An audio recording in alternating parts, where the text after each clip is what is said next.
you ready to let go? Are you ready to let go of those belongings, those beliefs, those thoughts, all that garbage that just has this like fog in front of you?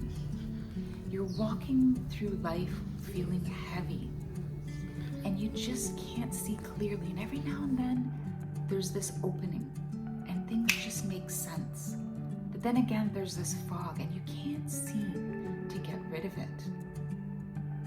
I want to offer you different ways that you can get rid of that fog, where you can let go of everything that's weighing you down and reconnect to your natural rhythm and reconnect to who you really are and why you're here. What is your passion? What is your soul purpose? What is it that you're meant to do here?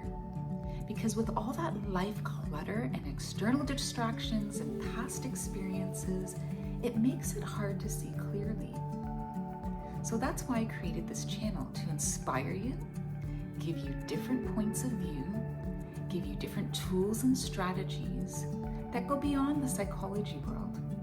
Because I've learned everything from psychology to energy and everything in between. And I want to offer you a whole balanced approach that looks at all of them. The mind, the body, the spirit, the heart, energy, all of it, and how we need to address all of those parts in order to be free. So I want to give you those tools towards freedom to be yourself and to live the life you want, so that you're no longer trapped in the past and trapped with other people's garbage that has accumulated around you, and so that you can be free to be yourself.